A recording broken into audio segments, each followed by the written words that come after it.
Good morning, everybody. Good morning, everybody. How's it going today, Miss Alia? Good. All right, and we have Sivan from Toronto with us today, and we're going to talk about what are we going to talk about unusual today, Alia? Well, we're going to talk about Sivan, which will be usual, but we should talk about the fact that all of June we're doing a 55% discount on your Kiltz Health Coaching certification course, and that's all because there's a huge plan. We're building coaching within CNY for patients. We need a pool of coaches. Not everyone who's going to do the course will be a coach for CNY. Not everyone who wants to do the course wants to be a coach, but the course is amazing, and I want to make it accessible to everybody. So there's that. Dr. Nelson is now doing one-on-one coaching also. So if you're interested in a call with Dr. Nelson, let me know. And we're going to get that all set up. It's going to be promoted on the website soon. And lastly, we have our beautiful coaches. If you want help, just sign up anywhere. We're going to get it up on Amazon. We're going to make it accessible for everybody. I think, are we at the $99 rate yet? Not yet. And I don't. We'll talk about that. But I'm working on that. We're very close. You know, I want everyone to be able to become a coach and get more knowledge, information about their health and wellness, but to share it with their brothers and sisters and their family, their community, which, again, that's my foundation of so much of what I do is affordability, access, quality, and let's integrate Eastern and Western medicine. Sivan, how are you today? Good.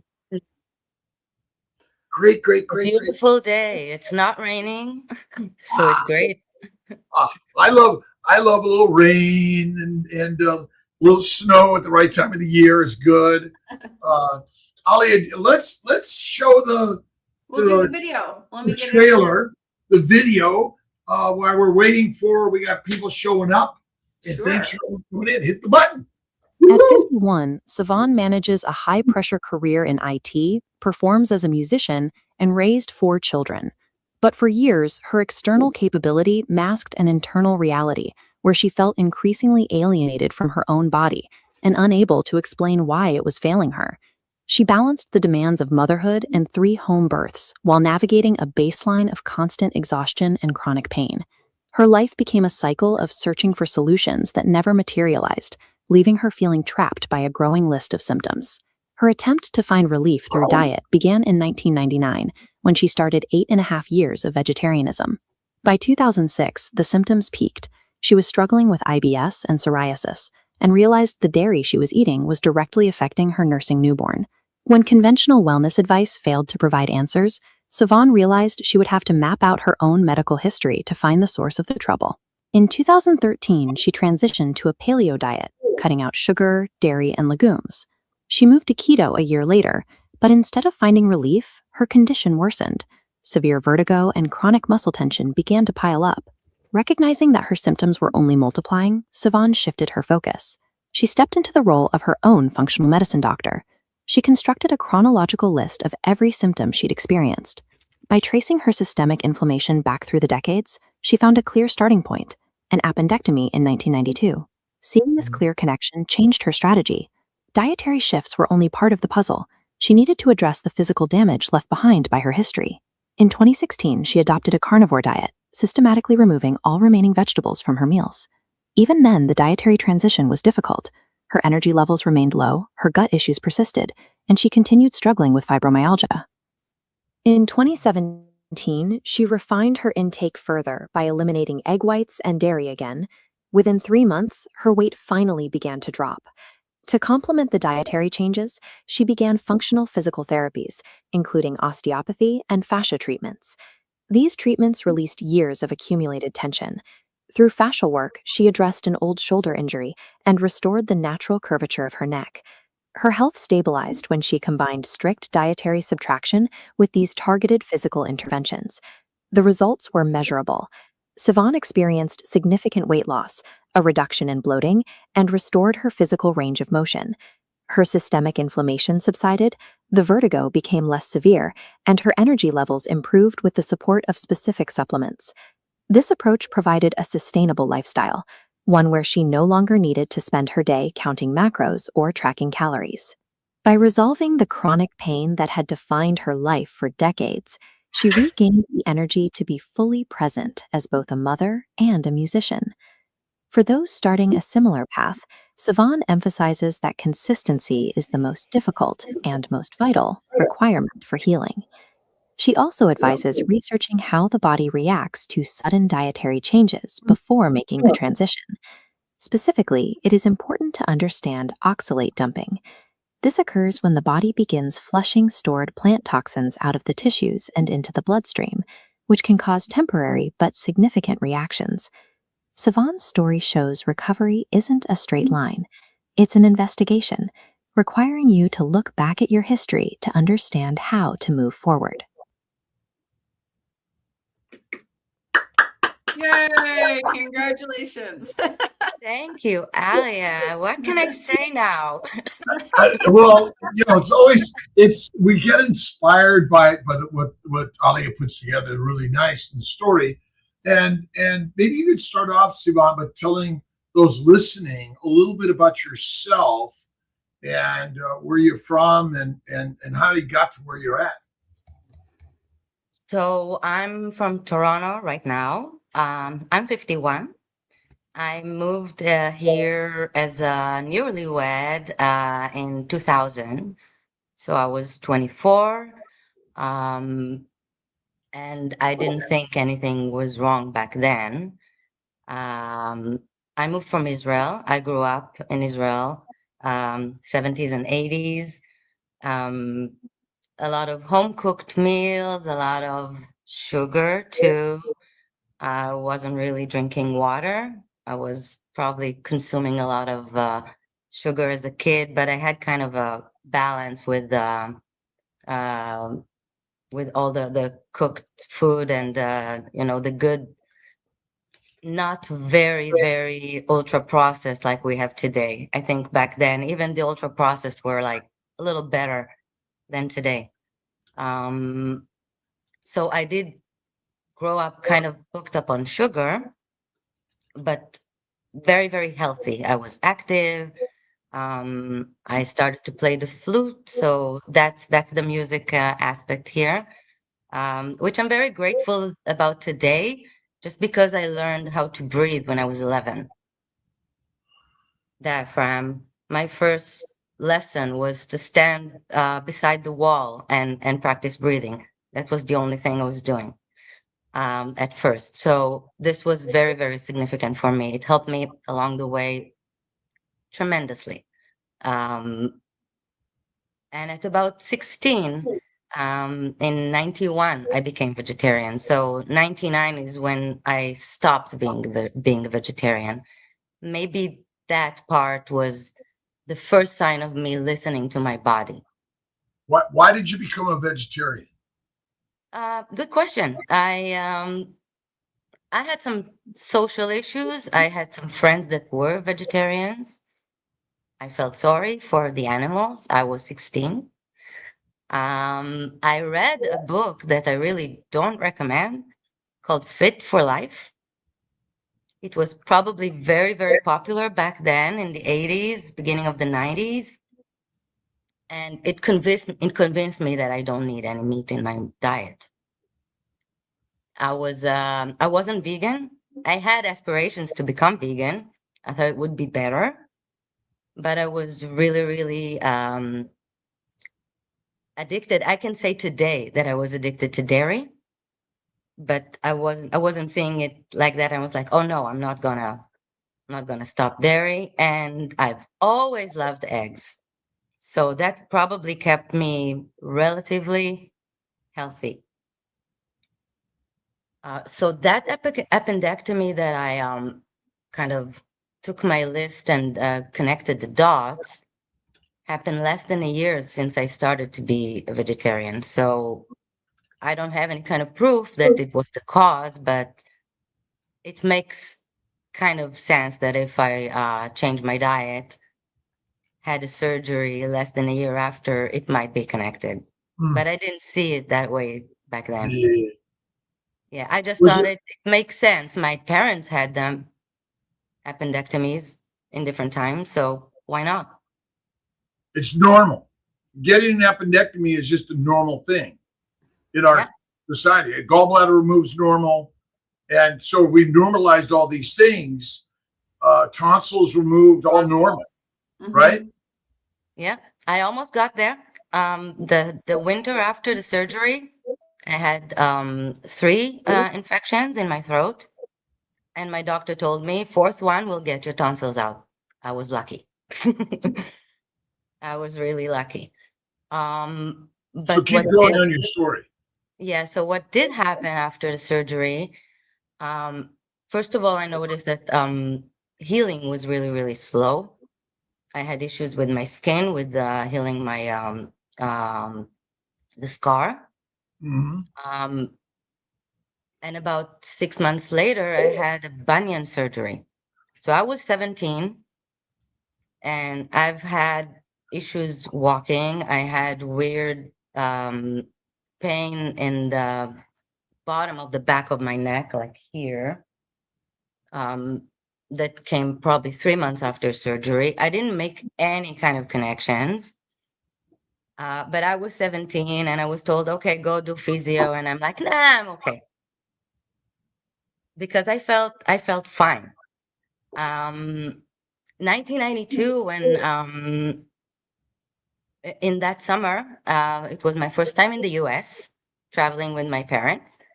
There was nothing vegetarian back then on the menus anywhere. So I took a break from not eating meat for like 4 or 5 weeks, but then I came back because I had to be a vegetarian. I couldn't see myself eating meat. That was like the situation I was in. And I had no idea that the bloating that I was feeling, the IBS that was diagnosed also in the winter after, it was all within 1 year, were even connected, because I thought I was doing something good for myself. So that was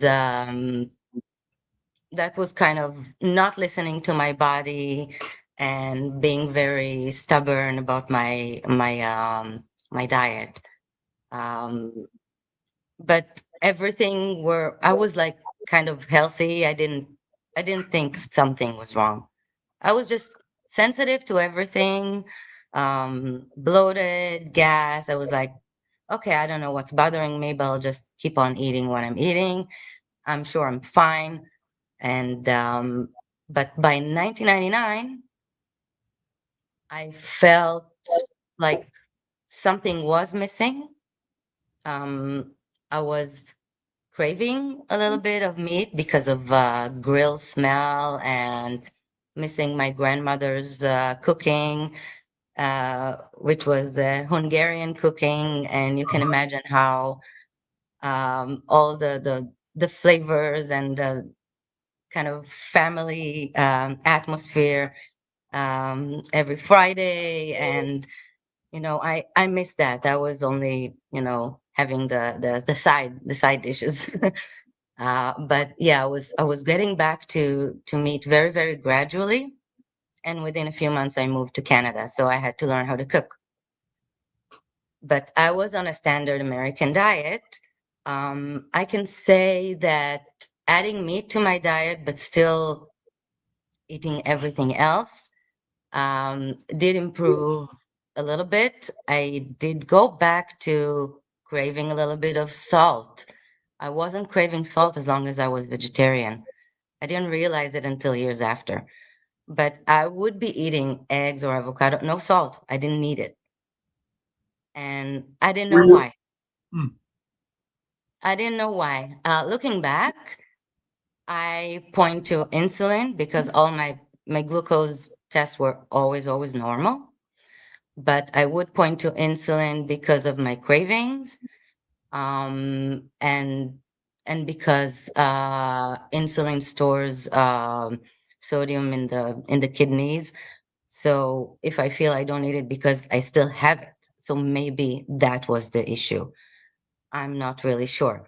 But I started consuming a little more salt as when I added the meat. That was kind of weird, but it just felt normal. The other reason I started eating meat was because I was thinking about children. I did not get pregnant until about 2 or 3 years later, but I felt like if I would like to get pregnant, the doctor would tell me to eat meat. That's what I felt with all the cravings that came back and everything. So I just went with it. It was really, really slow. I was avoiding fish at first, but then I fell in love with sushi. Did, It did took a you little time. did you start feeling better already when you started adding the meat, the fish? I did. I did. I didn't feel as cold. I wasn't really anemic, but I was probably anemic to start with. Um, my IBS was slightly better. Mm-hmm. I can't say it was very, very good, but this was when I found that my worst enemy is corn. Even one kernel of corn will make me really be in pain for I don't know how many hours. And legumes. And when I was a vegetarian, I had no idea soy was a legume. I just thought it was healthy. Mm-hmm. So okay, I'm getting my protein. I just had no idea it was just affecting me 24/7, and I couldn't pinpoint what was. There was so much noise. I didn't know what was bothering me. Yeah. So corn and legumes were like the first thing that I realized were really, really bad. But then I got pregnant. I had a normal pregnancy. I had a hospital birth. Luckily, not another surgery. I had no idea that was my goal in life, probably to avoid surgery Uh-huh. forever. Uh-huh. But I felt lucky, and it was still hard. Like even after the birth and everything, I felt like physical challenges, and my nutrition was like not You great. you had home births? Uh, Starting my second, so second, third, and fourth, I Uh-huh. had at home. What was the reason for the shift from the hospital, was it, to the home? Yes. That Tell us was a little probably about the that. second kind of phase of me listening to my body. Mm-hmm. Motherhood changed me in a very amazing way. I was amazed, and maybe the distance from my family and the internet at the same time made my reality very, very different than what I would have normally. So I started researching a lot of things online, and I found communities too. I learned so much about natural parenting, natural medicine, all the little tricks and stuff, the things that you learn from a grandmother, and um, and I just learned it from my friends that learned from things they read or so I was really, really drawn to that, and I think I took a few steps aside from the whole medicine and what they tell us to do, and more of what um, I know that I always known. That was where it started. So your first birth was in a hospital, Yes. and can you tell us about that experience and in compared to your home birth experience? Yes, of course. So I had my first pregnancy, I actually switched doctors in the middle. And I found a very good doctor that was listening and everything, but he did not attend the birth. This is how it is in Canada. It's whatever happens happens when you go to the hospital. You can't ask your doctor to be there. But it was after that experience, I was really grateful. Took me probably another 2 years to understand that wasn't exactly what I would want for next time. So I did get ready and I did some yoga and I read about it and I did some breathing and everything. But when the birth started at home at like 3 a.m., I was in pain. Went to the hospital at like 6 a.m.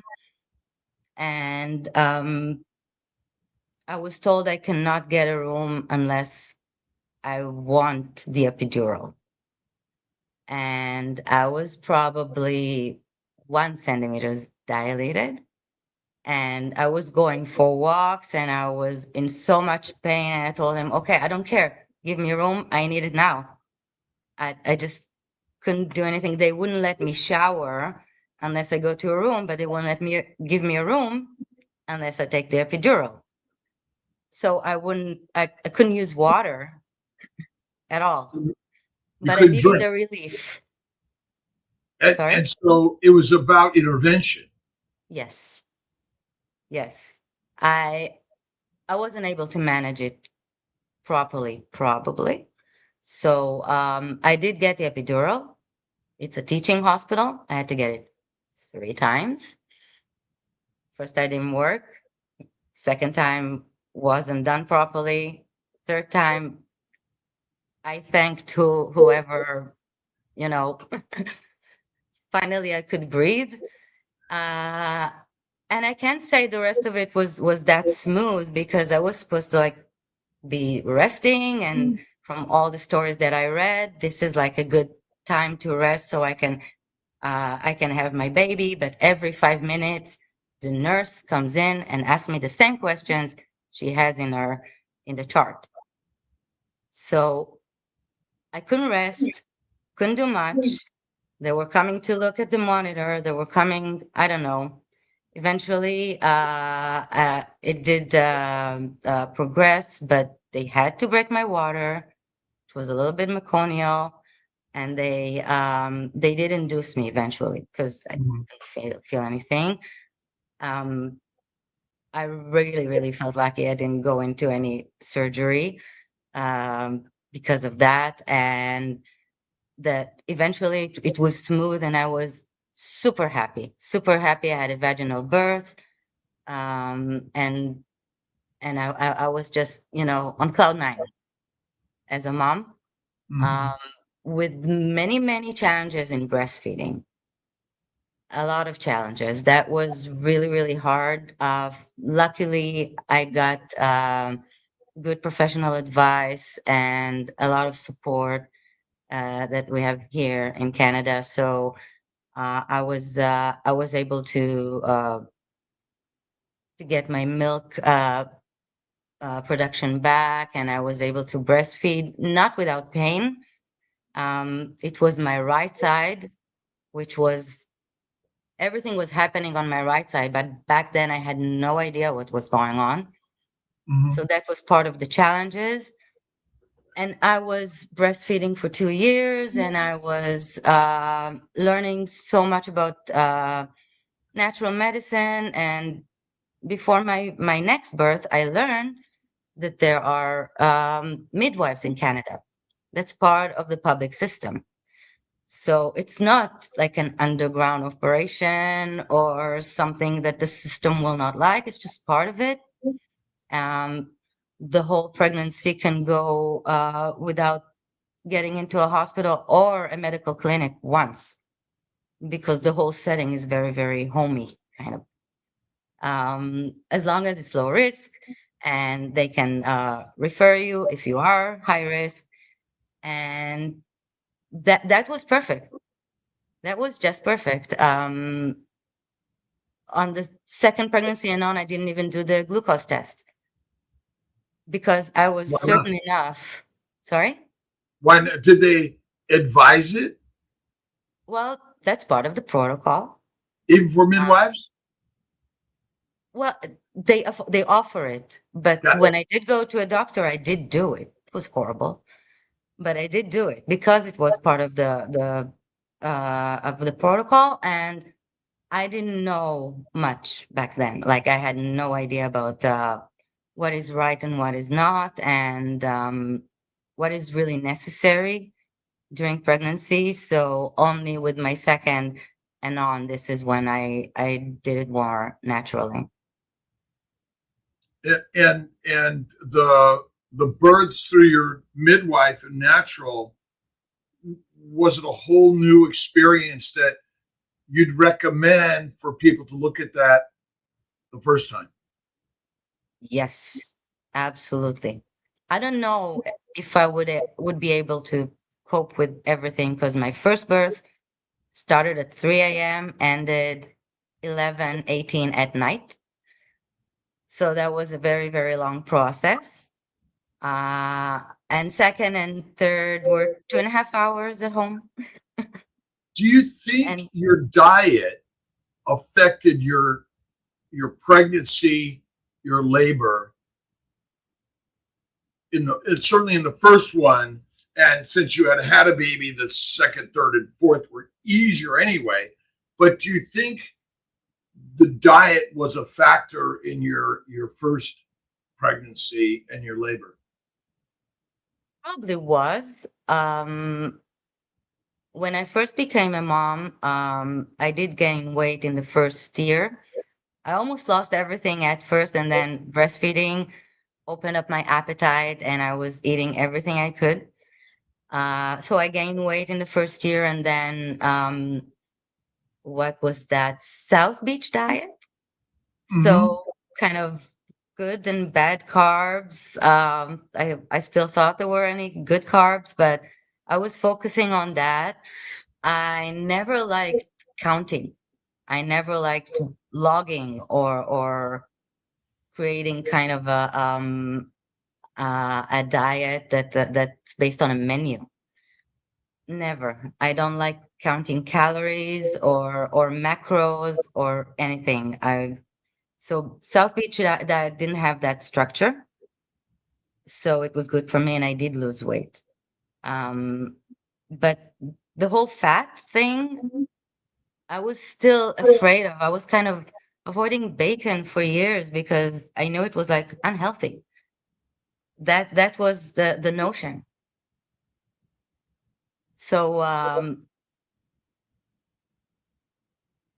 so I think I got rid of fearing fat only when I discovered paleo, when I watched Fathead, when I was starting to understand what sugar is.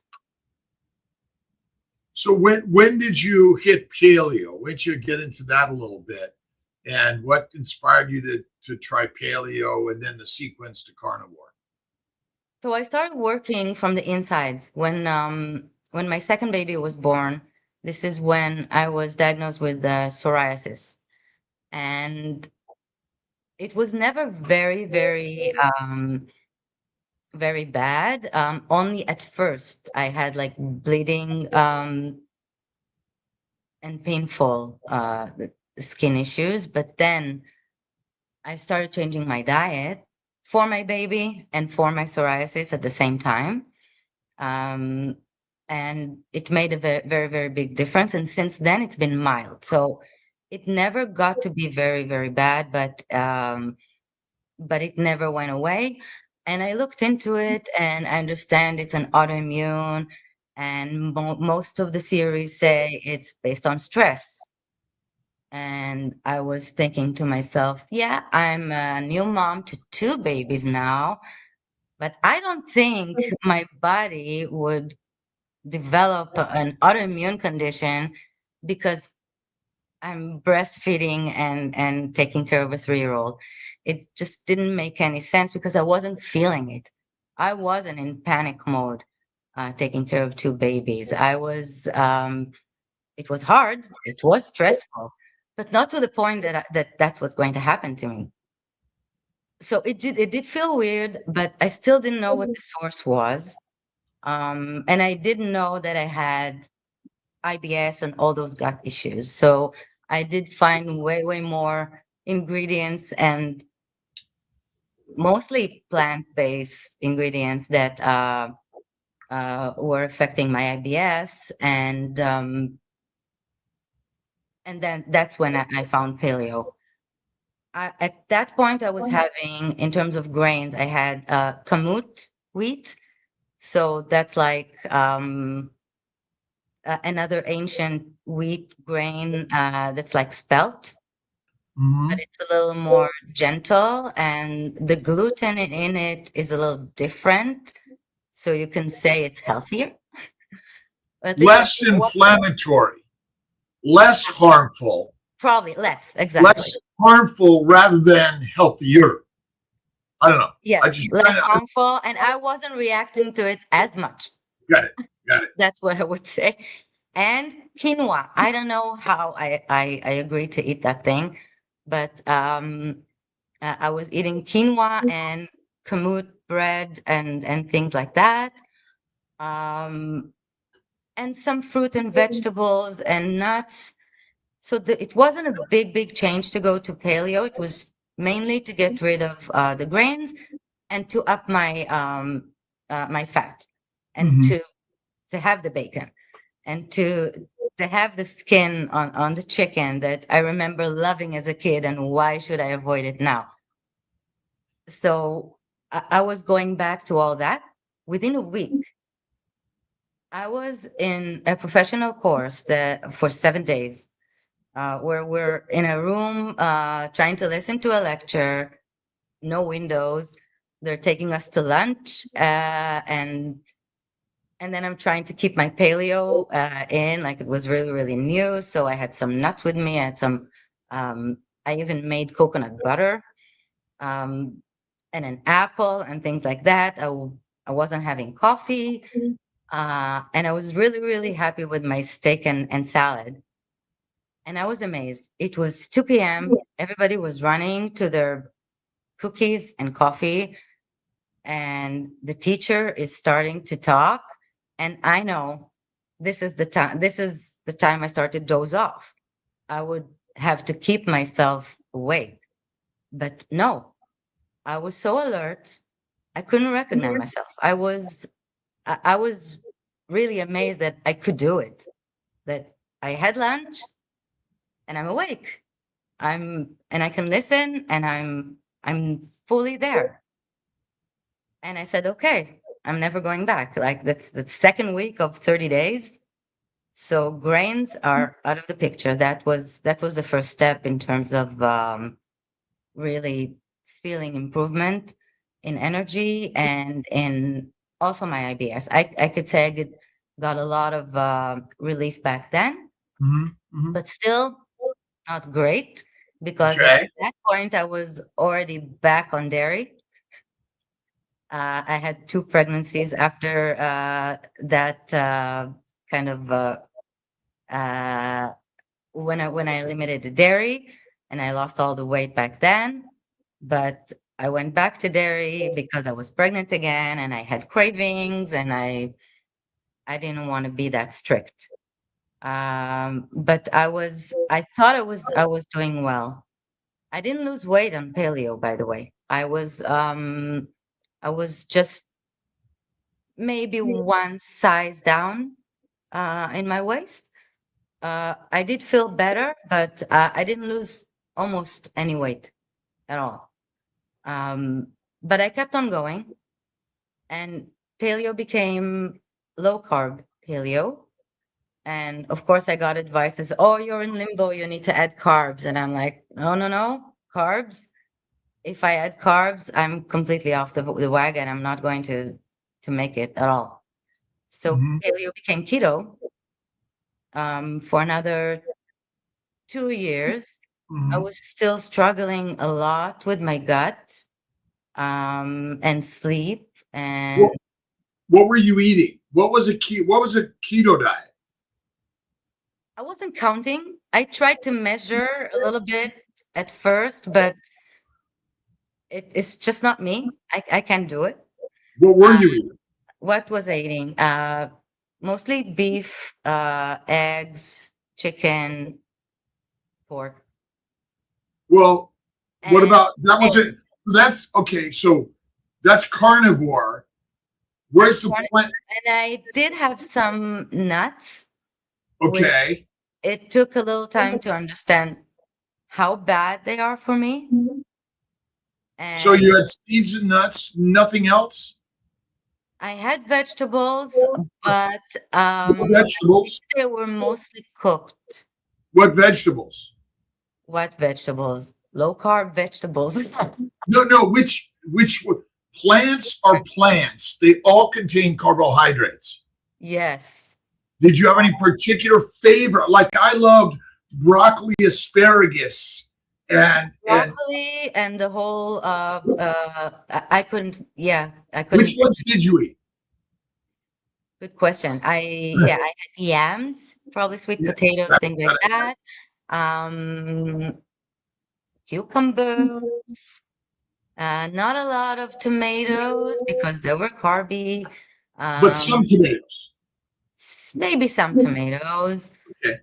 like things that I was really, really used to having, and I couldn't even imagine taking out of my diet. And okay, so now the sun shines in and it says carnivore. Tell us about Something that. like that. Yeah, I started reading about carnivore from keto. You know, there's always those extreme that are not zero, either zero carbs or meat-based carnivore. Um, and I was shocked. I was like, no fruits, no vegetables, really? And on the other hand, I'm like, I'm relieved. I never liked them. I didn't really like them. And I was making myself eat them. So I realized it was a fiber. And that's when I stopped having them. Plants. Yeah, plants.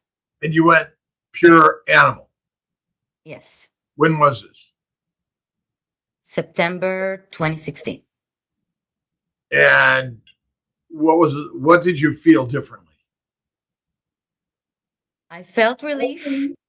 My gut was more quiet, but not completely. It was like somewhere in between of getting better, but still struggling because I've had all the physical issues at the same time, and I needed to get my gut a little more quiet than what I could. So it did take another year, and I did a sensitivity test, an IgG test that shows you like 200 different foods that that you react to, and it usually is based on exposure. I did it in 2006, and my number one ingredient was rice, and this time it was milk, of course. It had to be milk, but it was egg whites, which was devastating for me to be that sensitive to something that is How did you know it was the egg white? That's what the test came back with. Oh, all right. So a test said it was egg whites. Yes. Okay. It said a lot of other very, very truthful things. The egg whites was the one that threw me off. And it was dairy and egg whites that I had to, immediately try to eliminate for at least 3 months and then see. Just go with the test result. It was a simple blood test. But I did that. Egg whites, I was devastated, but I think I got used to having more and more egg yolks. At first it was hard, but I really, really love it. There's so many different ways to make them. And my plate usually has something yellow on it. I just love my egg yolks. But So the dairy. So you eliminated using the whole egg because of the test that Yes. said you have a egg white allergy. Not allergy. Sensitivity. Well, sensitivity is an allergy. It means your body is reacting to it. Yeah. Yeah. I Right. don't know if is it histamine or it's IgG, does it matter? I don't know that it doesn't matter. Your body reacts to it and says, ooh. And milk also, is that right? Milk also. which I had to do the second time to stop milk completely, because I was having only high fat. I was having heavy creaming in my coffee. It always felt like dessert. It always felt like it's half a meal. But I'm like, okay, at some point I'm going to get rid of dairy. But for now, I love it. So I had to get rid of all of that. I was going to the fridge back and forth to look at the cheese and choose something else or have something to drink instead. The And, cheese. and this is when I just want to, this is when you went off all plants, I but was you were still, already, a year carnivore, a year and yeah, 2 months. yeah. And then I got that test results. I had to eliminate a little more. And in 3 months, it took 3 months to get rid of the cravings. It's just Wow. one day after 3 months, I was free. Yeah, yeah, I yeah. didn't need any dairy anymore. And that's when I started losing weight. It was like my body was holding on Well, and figuring out, no, dairy is not coming anymore. We can let go I mean, babies get fat on what? on breast milk. Yes. Yes. And so is milk for an adult used by any other animal other than humans? No, of course not. Right. And so we do, because I love cream and cheese and I still utilize it. And I'm not worried about my weight. But so you're now how many years carnivore without dairy? Without dairy, almost 9, 8.5. Wow. Wow. And how do you feel? It took 3 hard months, but the relief was the quietest gut I've ever felt. Wow. That was those two things. And I did research a little bit and I came back to insulin.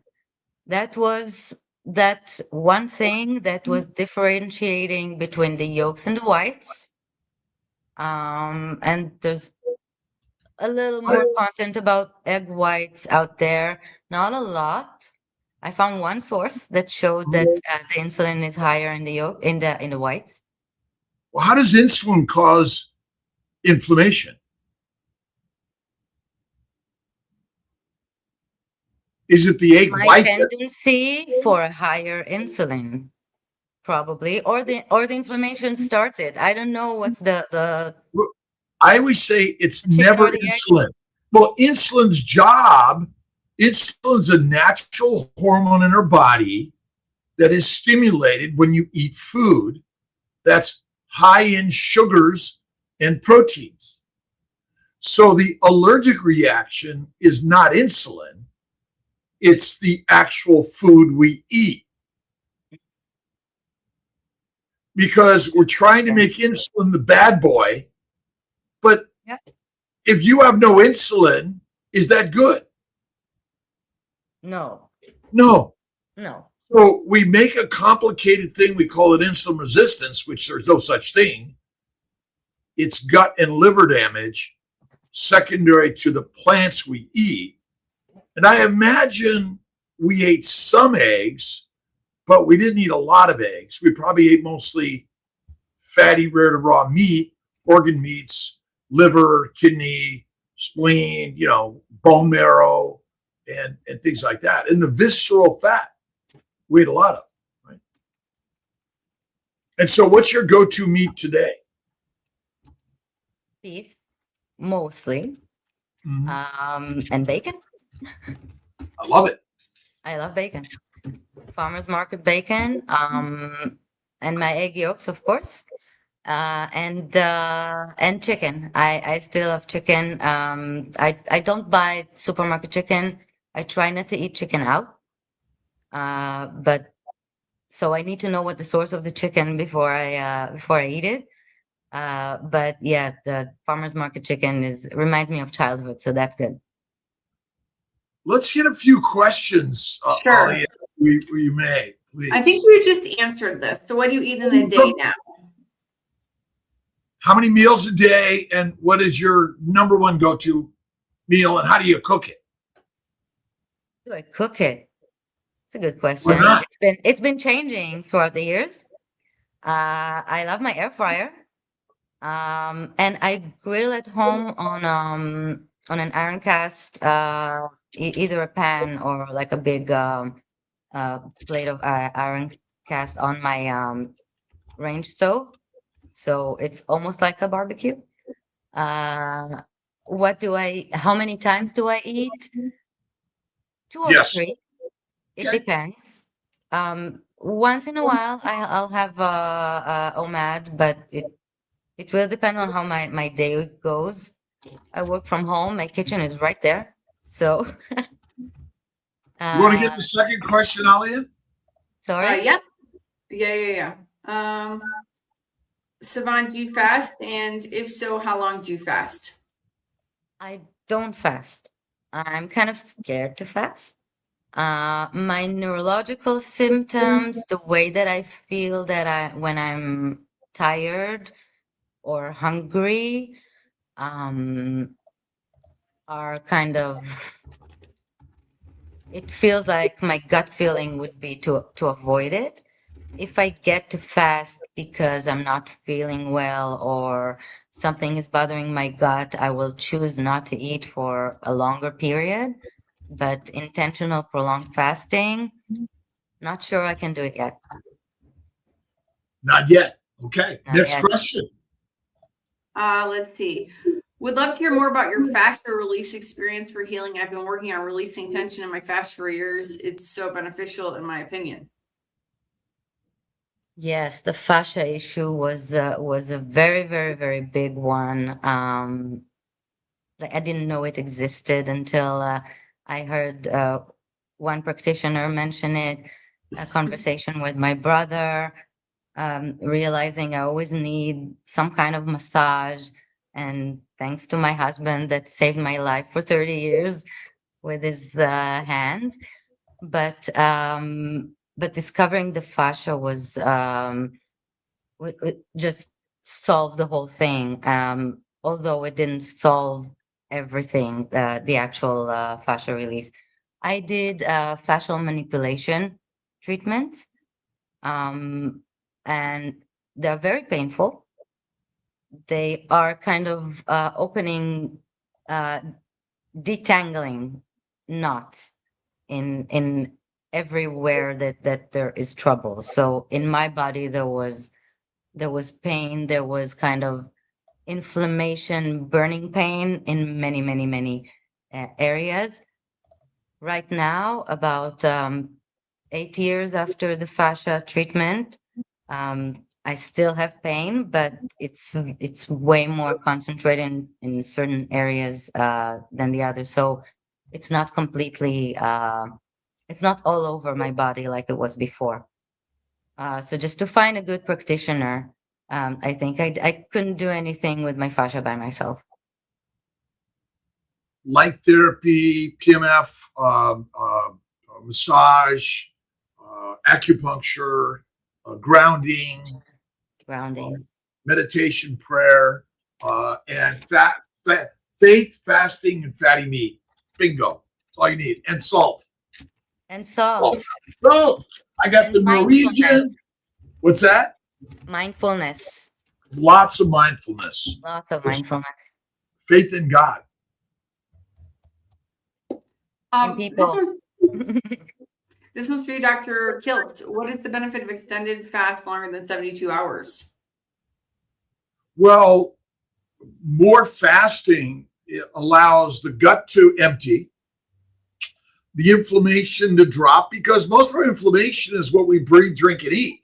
And since most of our variety is through what we eat, it's a high plant protein, low fat diet. Even carnivores are eating a low fat diet because they cook their meat. It renders the fat away.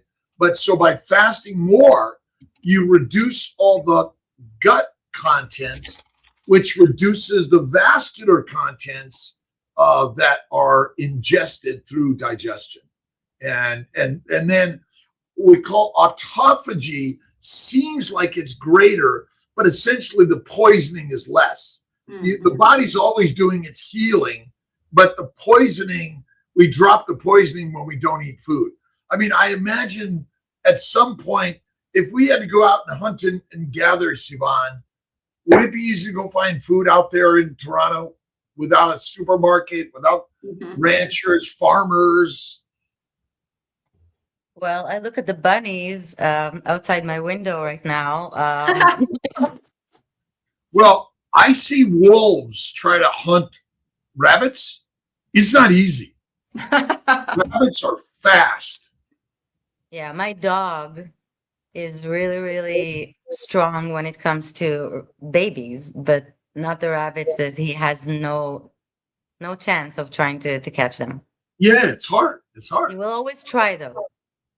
Now I do 2 to 3 days of fasting every month, 5 to 7 quarterly. And last year I did 15 days. We'll see if I do it again this year. Not sure yet. Fasting goes with faith. Maybe And one day. if you haven't done it, again, you go to 1 meal a day. You go from your 3 to 2, 2 to 1, and then you push your 1 to do you go an extra 6, 8, or 12 hours, stretch it out a little bit. Okay, got a plan. Gonna try it for sure. Maybe. At some point. Yeah. Do you drink coffee or tea? I drink coffee. That's my poison. Do you breathe air? That's I also heard the air is pretty poisonous. absolutely, and the water too. As much as I try to clean them, but yeah. Yeah, I do drink coffee. I stick with espresso. I already had mine.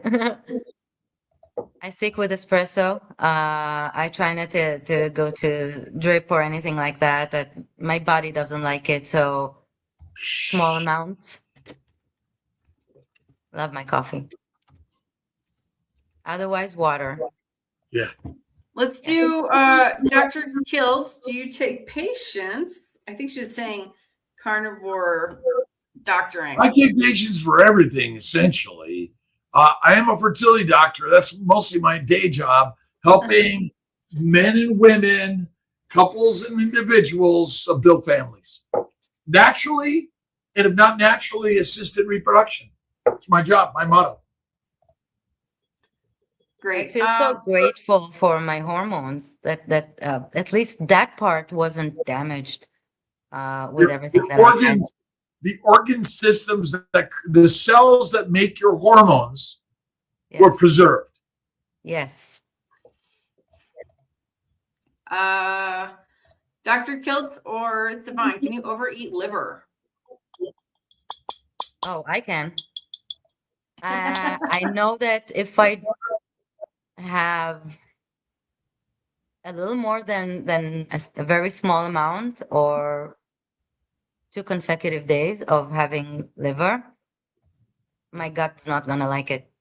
Yeah, I don't know that answer completely. There are probably plenty of people that eat liver every day, and most people cook it, but I think I don't know that answer. I don't eat it that much. I do sell liver supplements. Let's see. What is this question, Alia? Coffee is a plant. Do you think we don't struggle with that because it's roasted? Well, yeah. I mean, let's see. Coffee is a plant, antigen, chemical, contains some sugars in it, I'm sure, some glycans. But I think, again, it's back to we drive cars, we walk on streets, we live with massive human beings with significant bacteria, viruses, and other yeast, mold.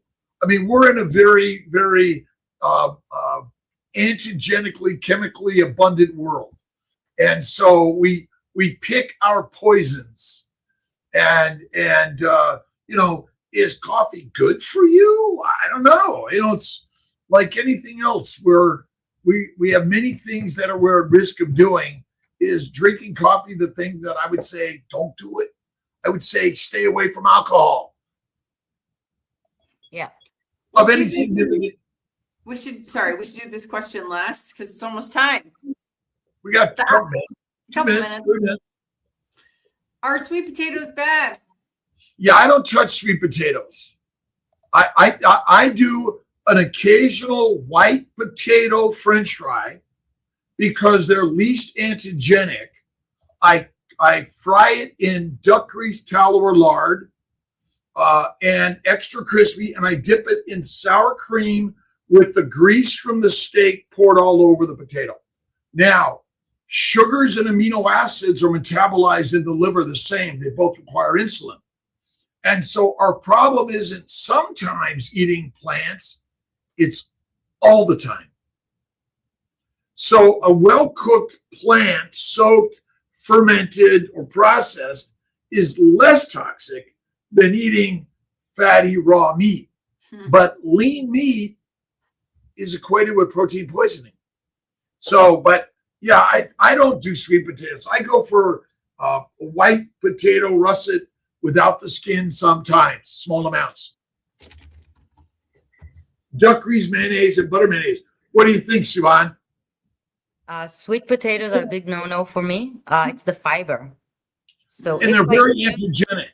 They're very if I antigenic. didn't taste anything, which I found I did build a little bit of resilience to having a bite of something. It was potatoes. Yeah. Well, it's interesting because the birth control pill is made from potatoes. Oh, Which I was on for 8 years. Yeah, yams from Mexico were the initial source, and plants are basically birth control pill and abortion pill. And staying away from that's why carnivore. If you're suffering infertility, menstrual irregularities, pelvic pain, PCOS, plant-caused ovarian sickness, PID, salpingitis, oophorytis, cervical dysplasia, go carnivore. Even if it's for therapeutic temporary, and paleo and keto, they're okay. Carnivore. It's the fat. Yeah. It's the fat. It's actually the raw fat. Raw fat from an animal is the healthiest thing you could eat. When you cook and render it, you glycate it, you get AGEs, advanced glycation end products, and basically you damage the molecular structure of the molecules of the cell of the animal. Next, last but not least, what's Bouldermore Servant? That's funny. What's toxic about fatty raw meat? No, nothing. Nothing. It's actually what we should be eating. Fatty raw meat, organ meats, and dry fasting I've done for 2 to 3 days. I don't think it's required. I think just stay away from the liquids are absorbed quickly, but the fiber stuff goes down far, and they're fermentable. And protein is fermentable, by the way. A high protein diet is deadly for humans. Last, where can people find you, Sivan? I have an Instagram that's not very, very active. It's called Carney Swan. You'll see mostly food photos. Okay. Thank you. And my Facebook. Okay. I just wanted to show you the 7th page of my list that I give my practitioners. Well, let's put that up. Maybe we can get that to put it to everybody. All right, Alia. Yeah. We'll see everybody. Thank you for being here.